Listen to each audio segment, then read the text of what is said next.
Welcome to the City of Warrenville Community Development and Planning Committee of the Whole regular meeting on Monday, March 9th, 2020.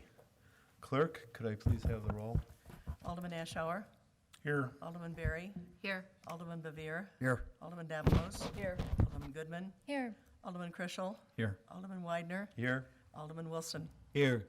Thank you. Will everyone please rise and join me in the Pledge of Allegiance? I pledge allegiance to the flag of the United States of America and to the republic for which it stands, one nation, under God, indivisible, with liberty and justice for all.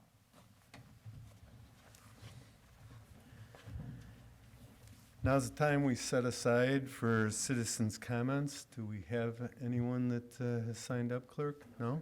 Okay. Pardon? Nothing? Okay.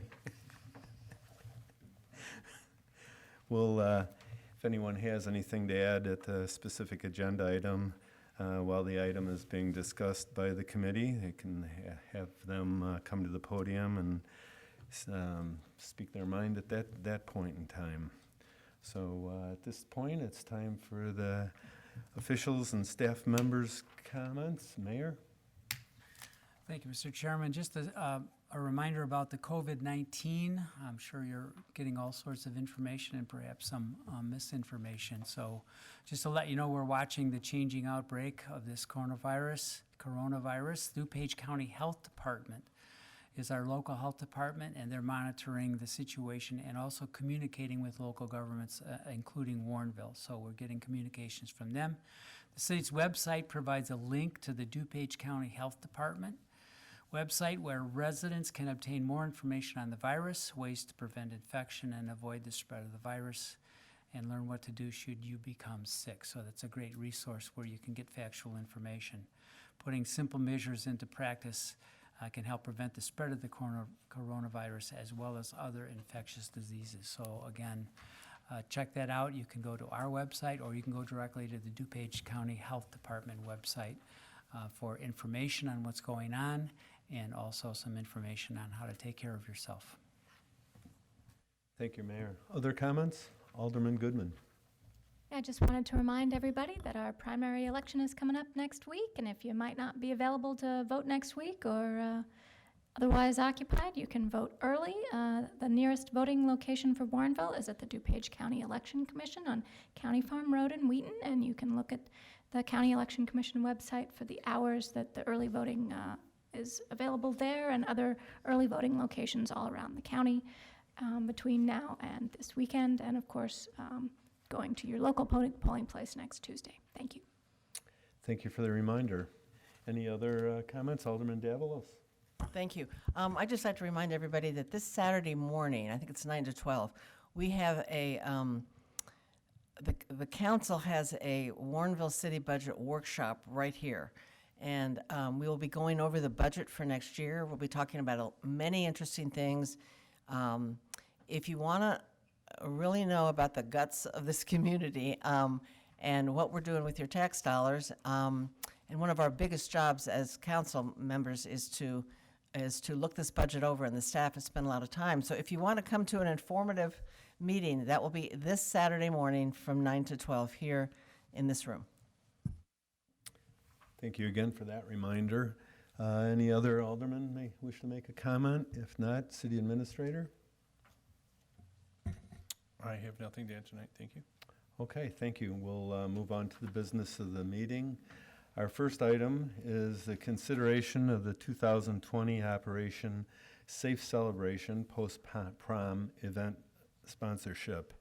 And our interim executive assistant, Dawn Gravetti, will introduce this agenda item. No? Is this a city administrator? Yes, we actually got a little mix-up on that since she isn't going to be here tonight. So we have her initials in here. So I will introduce that topic for you. Please do. Thank you. We've done this a number of times. Yes, we have. Should be it's easy. an event that's been, the city has sponsored for at least a decade. We do have a representative in the audience, and I'd ask if she wants to come up and just say a couple words, introduce herself. Yes, yeah, if you'd come up to the podium, if it's okay, and she can introduce the topic. Thank you. My name is Katie Economos, and I am a parent in the Wheaton-Warrenville School District. Actually, also attended there as a student as well, many, many years ago. Oh, can you not hear me? Oh, I'm so tall, sorry. Anyway, this is my second year working on Post-Prom. Post-Prom, as many of you are aware, is something that's a great celebration that we have for all students in District, all juniors and seniors in District 200 as a post-prom celebration, which offers a substance-free, safe celebration afterwards. So we actually come to Main Event now. We switched from the community center to Main Event, I think 3 years ago, and it's been a huge success. It's a great venue.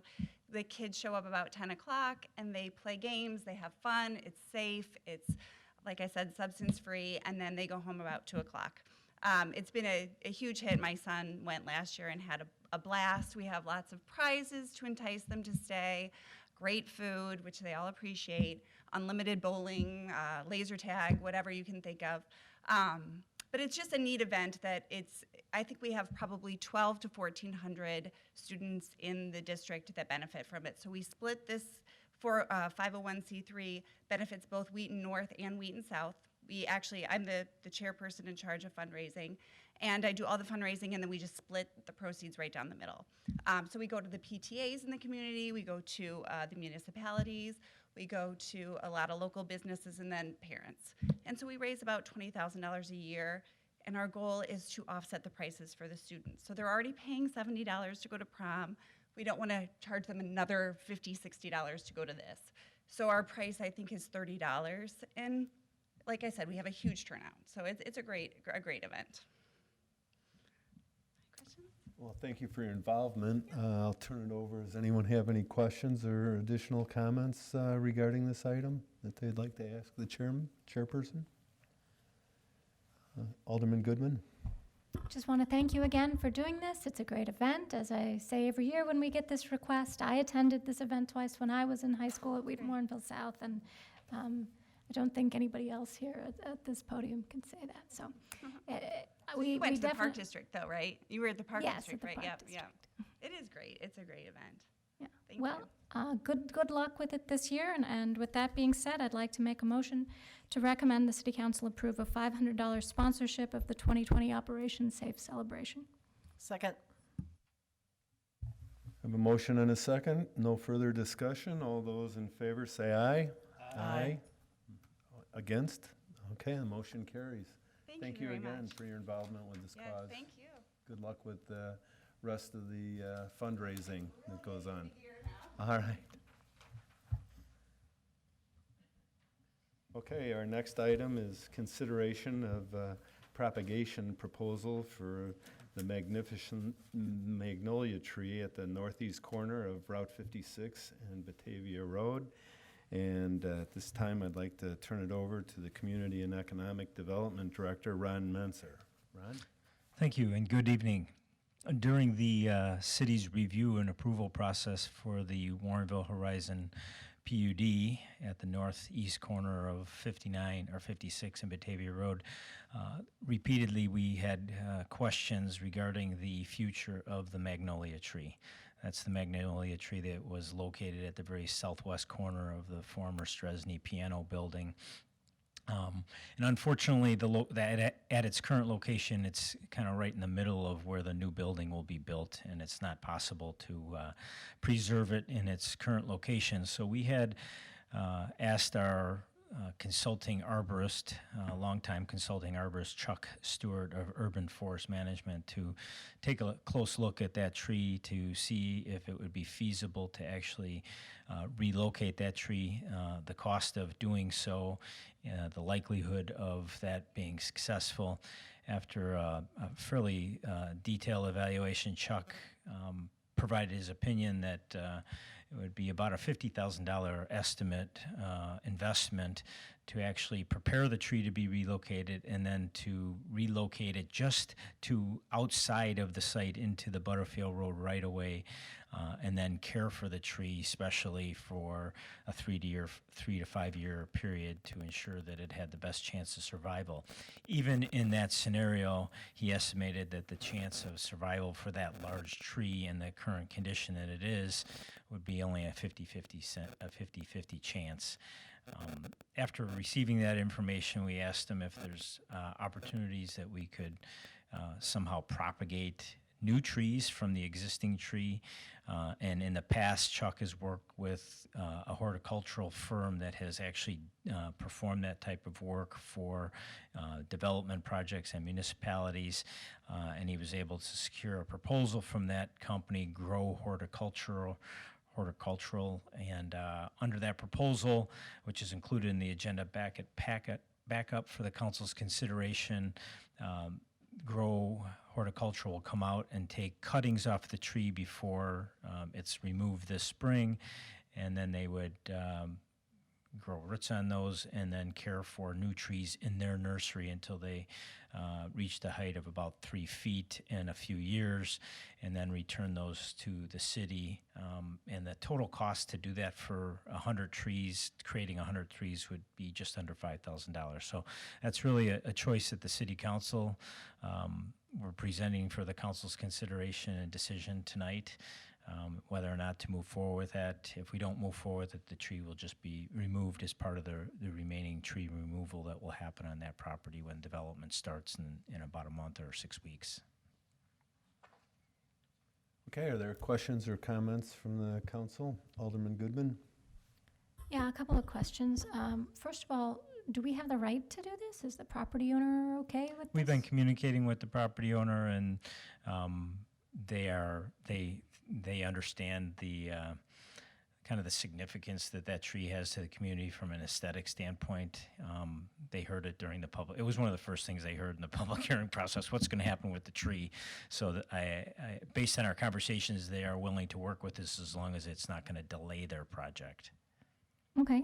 Secondly, is this the right time of year to do it just because it's about to be cut down? I mean, I don't know Yeah, this anything is about actually a good propagating. time to take cuttings and start propagate those cuttings.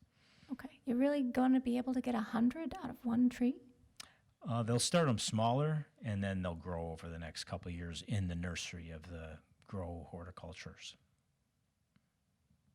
Yes, I understand that they start out small, but I just, It's a pretty large tree, yeah. So I think they could probably take a couple hundred easily off of that tree. really? Okay. That's amazing. And I guess, lastly, what are our normal costs, I guess, for providing trees for Arbor Day? This is going to be more, I Well, suppose, but this would be significantly more than what we normally pay. I mean, we normally purchase seedlings from a nursery and somewhere out west. I think it's in Oregon, and I think we spend $800 or $1,000 for all the seedlings that are distributed at Arbor Day. This would not eliminate the need to still purchase some seedlings. It would only kind of add to, if we decide to give them away or maybe ask for donations or something at Arbor Day, it would only be in addition to what we would normally do. It wouldn't be in place. okay, understood. I mean, I think that our magnificent magnolia has a lot of historical value and local affection, and that's worth a little extra cost over and above what we normally pay for our Arbor Day sticks. So I'm in favor of this project. There also might be locations on city or park district properties too, where some of the 100 trees could end up being planted Yes, grow, correct? Most definitely. The decision we're looking for tonight is to whether or not this is something the city council's interested in doing. And then I think we'll have a couple years to decide how we want to actually use those trees, whether or not they'll be given away at Arbor Day celebration, or maybe a combination of giving away some at Arbor Day and then planting them throughout the community at various high-profile sites. Are there other questions? Clerk? Or Alderman Kreschel? So to me, the important piece here is the budgetary impact. It would be divided over half of it over this FY, and then the other half for next year, correct? It will be in 2022 budget, Okay. so the following year. So there'll be a gap year that we won't budget any, there won't be an expense for this. Okay. And then the unit cost, so they're going to be taking care of these in their facility for 2 years, 3 That's years, something like correct. that? So that unit cost is also including the care and maintenance of those trees while it's under their care? That's correct. And the coming to cut it, and they'll also be delivering the trees when they're ready to be replanted somewhere else. Okay, thanks. Alderman Davalos? Thank you. Yeah, I think this is kind of a nice little unique project, I think, to be able to do. I know there are a lot of people, I've talked to people, and I'm sure other people have, who talk about the tree and everybody drives by to see when the big bloom is going to be, and it's kind of like the buffalo getting born at Fermilab. It's kind of a unique local event or whatever. So I think for the price of this, I am in favor of it. I think if it turned out we didn't have any money on those 2 years, I know there are people that would buy the trees. I think it's cool that we could give them away at Arbor Day, but if the worst happens and it becomes too expensive, I think people would volunteer to buy them, even donate them to the city, buy them and donate them or whatever. So I think I'm in favor of it. Mayor, do you have a comment? Yeah, I think it's a nice gesture, given the number of people that have vowed to chain themselves to that tree if we tried to take it down over the years. Correct me if I'm wrong, too, Alden Corporation has also agreed to plant new magnolia trees on their property to make up for this one being taken down, right? That's correct. So this is kind of a double whammy here. We're having a little memorial for the tree. Is there any opportunity for them to participate in the cost of what we're suggesting tonight? We can ask them, but I can tell you that in the discussions we've had with them, they are very budget constrained on this project. It's a very expensive project for them to assemble the property, and they have an established budget, and any additional costs will stretch them. I certainly have no problem with asking them, but I'm not going to represent that there's a lot of hope there. Okay. In any event, I think it's a great idea. And just to be clear, the magnolia trees that they're going to replant are going to be full size, not full size, but I mean nursery stock, 8-foot tall magnolia trees. And the 100 or so that we're getting are going to be 3 feet in correct. size. They're not going to be the small little whipstock things that we pass out at Arbor Day. They will be ready for ground and pretty much above deer browse height when they are returned to the city. So getting a tree of that size for $48.50 is a very reasonable price if you went to any of the other greenhouses or so forth. That would, I think, be rival market price. Yep. So I think Clerk Larson had a comment. Thank you, Mr. Chairman.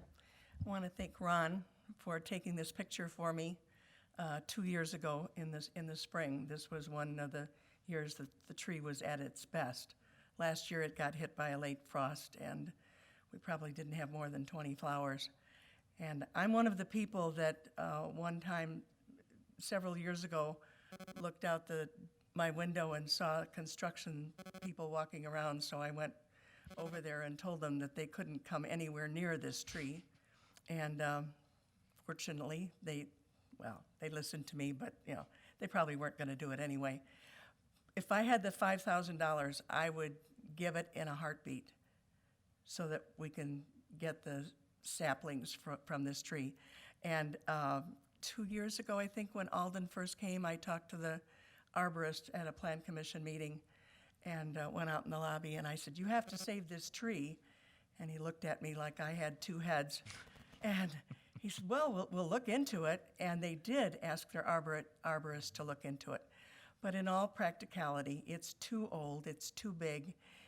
Even the 50% livability, if that's a word, is a stretch because it's so big. So I appreciate everything that staff has done, and I look forward to seeing those 100 trees being delivered. And And I don't know if they'll be for sale or if they'll give them away or what we plan to do with it, but I think I really appreciate what you've done, and I'm going to frame this, Ron. Thank you. Thank you for those comments, Alderman Goodman. We have another comment, if you would mind holding off. Alderman Wilson? Okay, Alderman Goodman, back to you. I just wanted to make the motion to recommend the City Council approve the March 4, 2020 proposal from Grow Horticultural Enterprises Incorporated. Okay, we have a motion and a second. We'll have one more chance to see the tree in its full glory this spring, and then we'll look forward to this sons and daughters of the magnolia tree being available for planting somewhere in Warrenville, and we all know how Warrenville loves its trees. So without any further ado, all those in favor say aye. Aye. Opposed? Okay, the motion carries.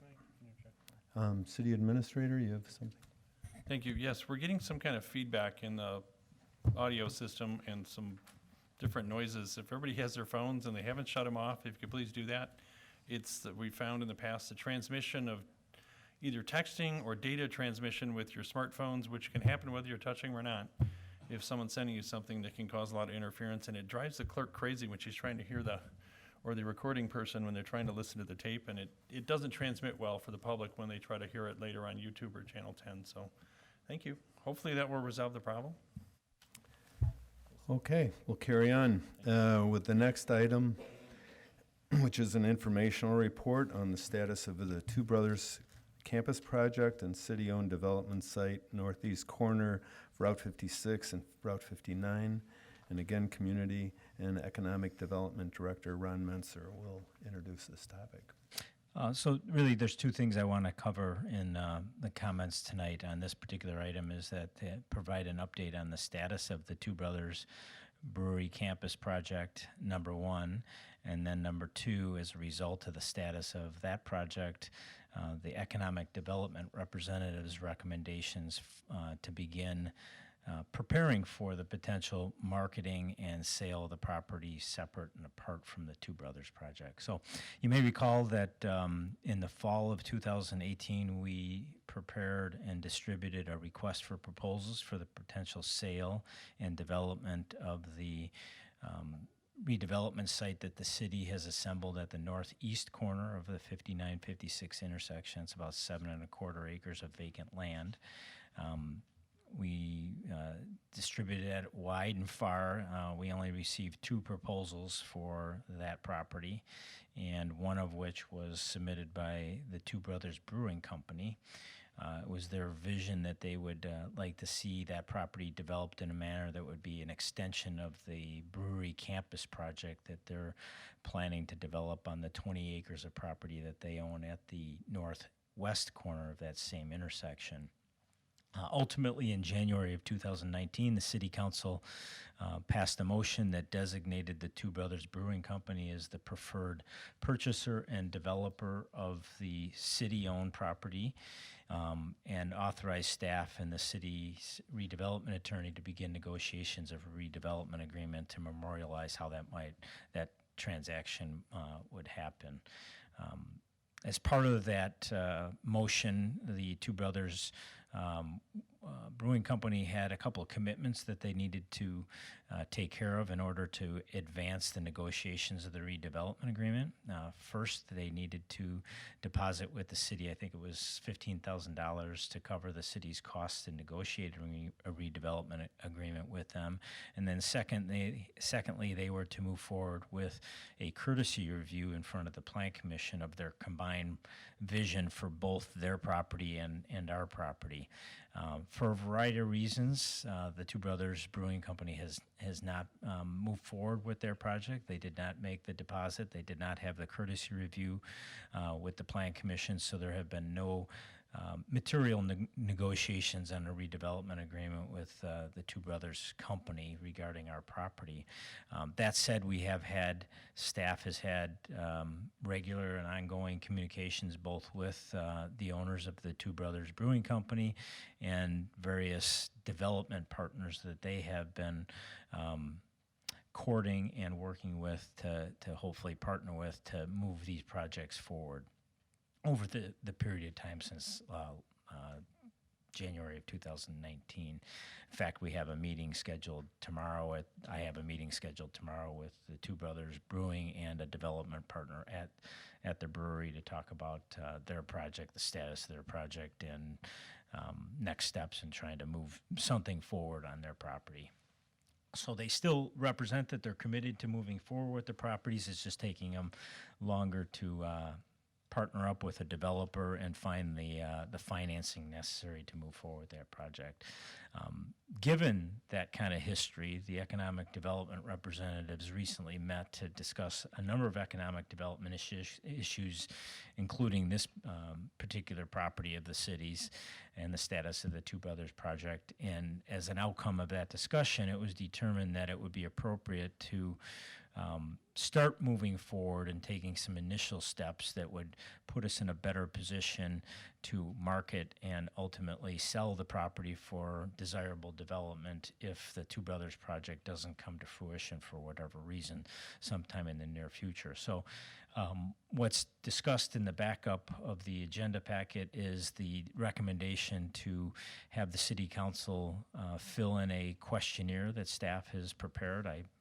I'll distribute that now. Not looking for you to fill it in tonight, but this is something that in the next couple weeks, if you could review and fill in. If you have any questions, give me a call.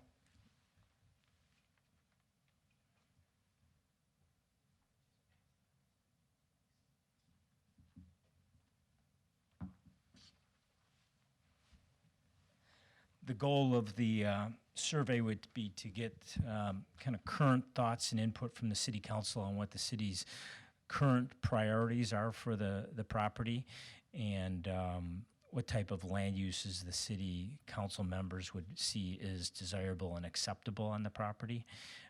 The input that you would provide through this survey is something that we would then summarize and present to the city council at a future committee of the whole meeting. But in the interim, that input that I receive from you all would help me in these ongoing discussions I have with the Two Brothers to help them understand what the city expectations are, and any development partners that they bring to the table would also have a clear understanding of what our expectations and priorities are. It would also help me as I field calls and inquiries from other real estate professionals that have interest in either the possible purchase and development of our property or real estate professionals that I will likely have discussions with about how the city might effectively market the property should we end up going down that route. And then finally, getting that input from the city council at this point in time, I think would put us in a much better position to develop whatever marketing materials that we ultimately decide we need to put out on the street for this property going forward, to be more clear what our expectations are to any potential purchasers going forward. So with that, I would just open it up for any questions that you have and encourage you to fill out that survey and return it to me by the end of the week of March 20th. And we will be following up with you. We know where to find you, and we'll track you down if you don't. Any questions about the homework assignment? Or to Ron? Alderman Berry. Yeah, I don't have any questions about the homework. My question for Ron is, have we had any significant inquiries on that property on the east side of 59? I wouldn't say significant, but there's been, over the last year, there's probably been 2 or 3 different entities or brokerage firms that have contacted me or contacted the city, which usually gets referred to me, about the possibility of a gas station on the corner. That's, something that's, a hot development commodity in the market right now. It's not something that I've encouraged just to carve off the corner and suggested that the city would be overly receptive to that, but that's kind of wound into that questionnaire. We'll find out if the city council, if there's any interest from the city council to do something like that. But that's really the only material development inquiries that I've received about the property. I mean, there's been some other, people, is it possible to put apartments there, or I think apartments and the gas station are really all that I can recall. Okay, thank you. Alderman Goodman? So going out for requests for proposals again, I suppose, is one possibility, but it really didn't receive a lot of good proposals the last time we did that. In your opinion, would something like that, if we had more lead time, have a different result if we tried it again? My gut feeling right now is that's probably not the course of action I would be inclined to recommend. I think maybe going through a more traditional brokerage route, where the city would hire a brokerage firm that specializes in marketing commercial development properties for sale, would be what I would today think, but certainly once we get some input from the city council and the economic development representatives have an opportunity to absorb that input, and we'll be reporting back and making recommendations on if and how we should move forward with a specific marketing course of action. Okay, thank you. Alderman Ashour? Just as a little reference, it came up based on the fact that as soon as the commercial site was available at the new intersection on 59, we now have a Culver's in pretty much a short period of time based on the availability of specific commercial property that suits a particular use.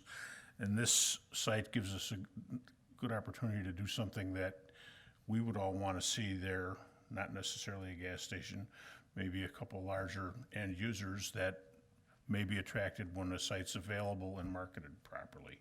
And that was the source of this conversation. So this is very helpful, Ron, and I'm happy to share anything we've talked about with any of you that have a question. Other questions or comments? If not, thank you for the information on this, and we'll be sure to get back to you once we complete the questionnaire. It'll be interesting to see where it goes. Thank you. Okay. Next item is the consideration of a staff recommendation to begin an early recruiting for new building inspector and code enforcement officer position. Director Menser will handle this topic as well. Okay, you may recall that when I provided the department's fiscal year 21 budget presentation, I mentioned that we had developed a decision package that would be included in the budget binder that was ultimately distributed to you recently. It is in there. I can certainly address any specific questions you have about the information that's included in the decision package, but the key takeaway here is that we do not have the internal resources to adequately handle all of the expected inspection responsibilities that we'll be dealing with this coming construction season, along with handling normal code enforcement activity responsibilities in an effective manner. So we would need to either hire somebody, or we would need to spend a considerable amount of money to hire consultants to do that work for us on an hourly basis. From a staff perspective, we believe that at this point in time, that we will incur this, we'll be experiencing this inspection activity for a year or two.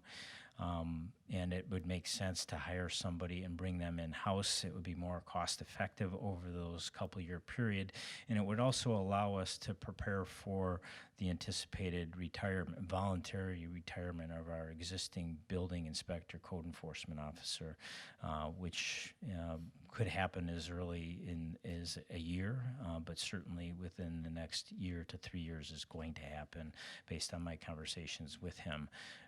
So bringing somebody in-house to help us deal with the current peak of development activity, while at the same time being mentored and taught the Warrenville systems, the Warrenville way, by our existing inspector, would be a desirable thing from my perspective. I think overall we'll get more work done at a overall less costly manner, and then when our current inspector does retire, then we can reevaluate whether or not it makes sense to refill that position, hire consultants, or maybe the activity that's occurring in the community at that point in time will subside to a point where we can get by with, just one person like we have been until the current peak of development activity. Just to give you some sense, I have been reporting in the weekly report thus far through the first 10 months of this fiscal year, we've issued building permits for over $168 million worth of new construction.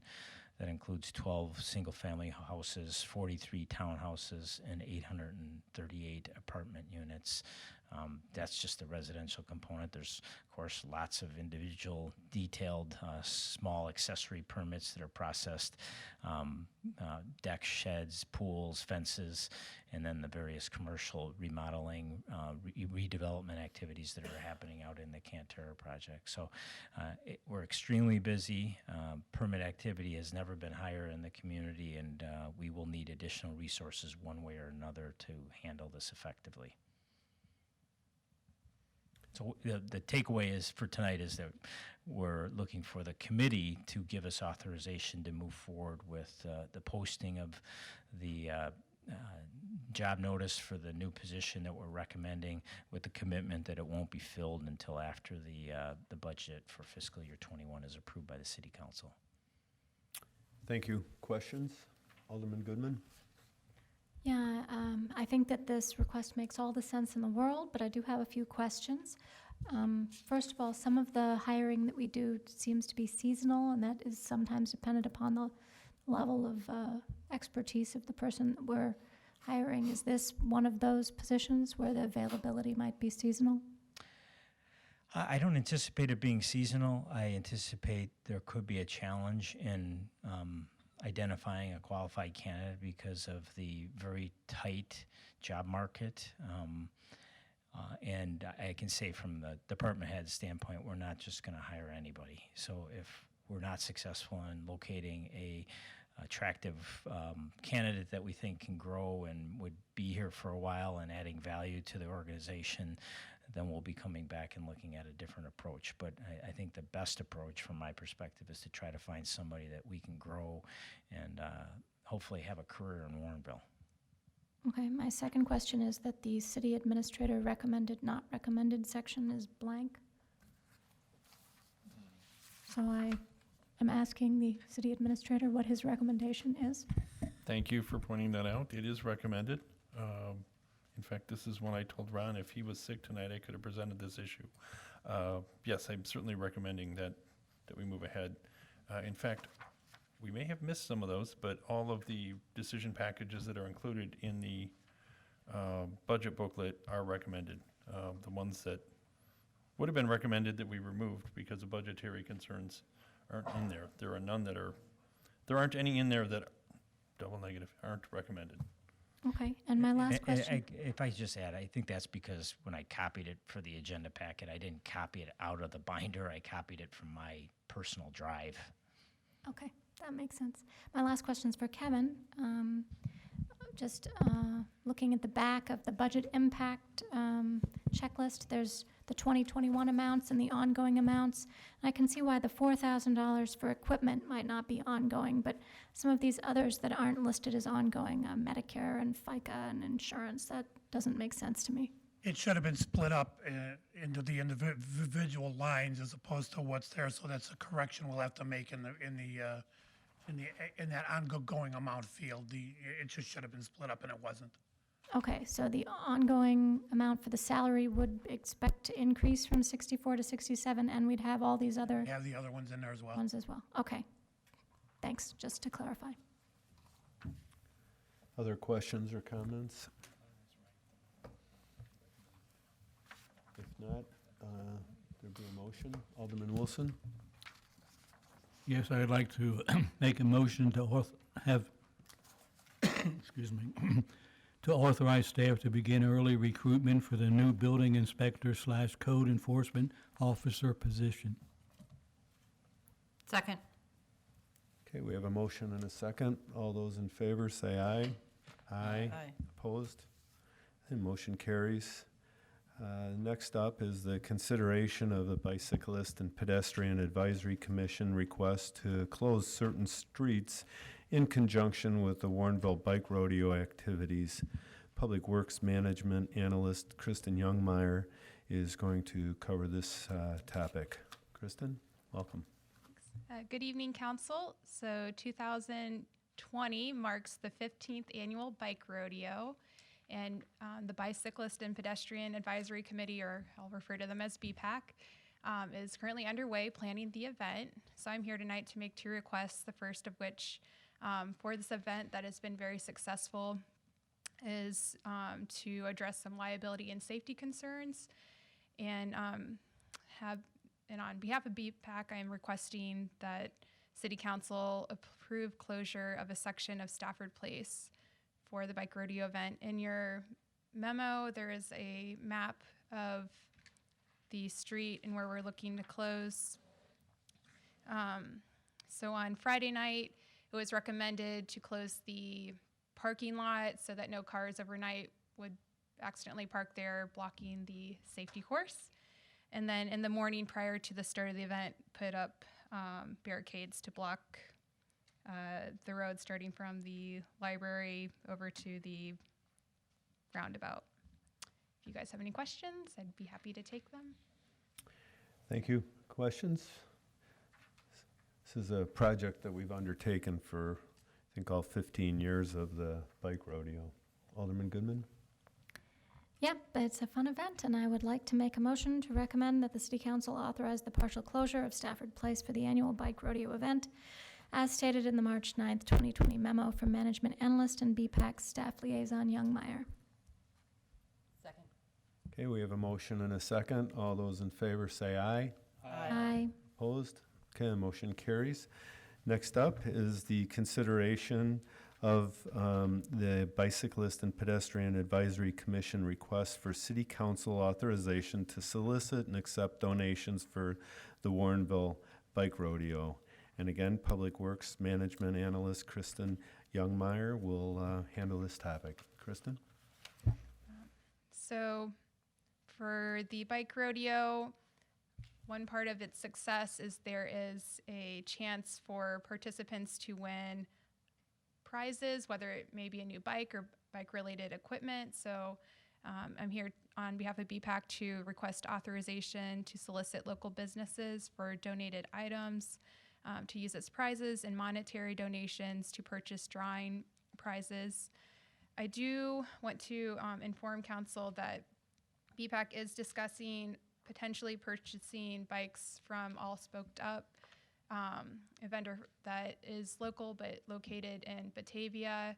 They, I know at least since 2016, perhaps longer, have been supportive of this event in providing mechanics to do bike checkups, as well as they put the bikes together that we have purchased in the past years. They're participating again as a vendor. And part of the reason for this discussion is one, just because of their support. This would also potentially save staff time if BPAC does purchase bikes from All Spoked Up or this vendor, as we wouldn't have to have staff transport bikes from Target or Walmart and bring it to them and then bring it back to the event. So if you guys have any questions on that or any feedback, would appreciate that as well. Are there any questions? Again, All Spoked Up has been very gracious. I think they've come for the past 5 years and they usually send 2 bicycle mechanics to go over every bike that kids have and get them set up safely for the summertime. So they're providing their own staff to come out here to Warrenville to set up the bikes. So we thought, since they are, providing that service, and also, putting together the bikes to making sure that the bikes we give away are in safe riding condition, it would be great if we could purchase the bikes from the local vendor in Batavia, since Warrenville does not have a bike shop. So, any questions? Alderman Goodman? Well, I mean, I guess my only question is, can people buy bikes at Target? I mean, I guess there is a place to buy bikes in Warrenville.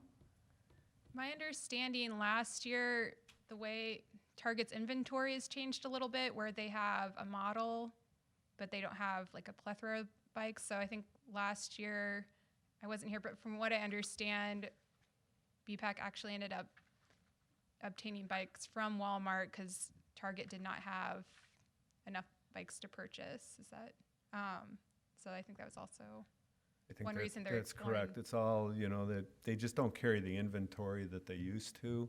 And so it's all basically online ordering. So you have to, or know what you want, order the bikes, wait for them to come in, and it ends up being quite a process, and then an additional process for staff to pick up the bikes and deliver them to the local bike shop that's helping to sponsor the rodeo. Okay, got it. Any other questions? If not, Alderman Goodman? I will make a motion to recommend that the City Council approve the request to solicit bids for the 15th Annual Bike Rodeo event on May 16th, 2020. Second. Okay, we have a motion and a second. All those in favor, say aye. Aye. Opposed? Motion carries. Thank you for your help.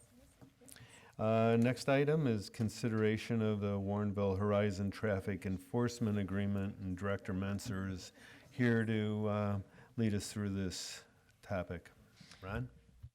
As has been the case with other new residential developments that have been approved in the community, the Fire Protection District has requested that the city enforce no parking fire lane type restrictions on the property.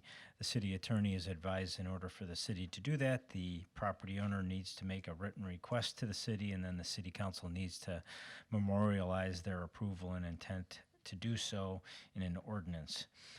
In this case, Warrenville Horizon has made an official request that the city enforce no parking fire lane regulations on the project, the property that they're going to develop their new project on at the corner of 56 and Batavia Road. And staff has reviewed that and is recommending that the city council ultimately approve an ordinance to memorialize our commitment to enforce those parking regulations, no parking regulations. Thank you. Are there questions regarding this consideration? Alderman Wilson? Just to comment that we do this for the various organizations or properties that are moving into the city. It's not like it's unusual. It's something we do for other properties as well. So that I think it's a good idea for us to do that and have that. Based upon that, I'd like to recommend the city council approve an ordinance documenting the city's intent to enforce certain parking restrictions on private driveway areas within the Warrenville Horizon project. Second. Okay, thank you. We have a motion and a second. All those in favor say aye. Aye. Opposed? Motion carries. Next item is discussion of the fiscal year 2021 budget, with the city administrator is going to take us through that. John? Thank you. I don't have, neither Kevin or I have a presentation of anything yet for tonight. We will more on Saturday, but one comment I wanted to clarify. Based on the vote and the actions taken at the city council meeting on March 2nd, the finance director is working to make updated, the appropriate revised sheets that would go in your budget booklets. We'll distribute those. They'll be ready and be distributed on Saturday. We can walk you all through the changes, but as you know, some of the general fund balances, projections, and other things will be modified by some of the things you did, along with transfers from different different funds into the general fund, and changing two transfers out for the police pension fund. So again, we will have those pages available on Saturday, and that'll be part of the budget workshop when we present those. Thank you. Are there any questions or comments? Okay, if not, we'll move along to the discussion of the citywide work plan. City Administrator, did you have anything you'd like to It's just, about that? thank you, I'm sorry. It is, again, being presented, this has been on every agenda for a few meetings now, and will be still going forward, just to make sure the council, the aldermen are all comfortable with the priorities for the work for the departments for next year. Remembering that each department has their own work plan, but this is the document that covers the items that are large projects that cross at least 2 departments, sometimes multiple, more than 2 departments. And if there's any comments or questions or anything we should be reviewing, we'll also have this available on Saturday along with the budget, decision packages, and the whole discussion that morning. Okay, if there's no comments, we'll move along to review and file the Community Development Department's fiscal year 2020 work program update. If anyone has any thoughts or comments regarding this, now's the time. If not, we'll move along to the last item on this evening's agenda, and that's to review and file the bi-monthly code enforcement activity report. And I assume that no one has any comments about this, so there's nothing to handle under the miscellaneous category and only one other item to handle. Alderman Goodman? I move to adjourn. Second. Okay, we have a move to adjourn. All those in favor, say aye. Aye. Opposed? Motion carries. Thank you very much, and good evening.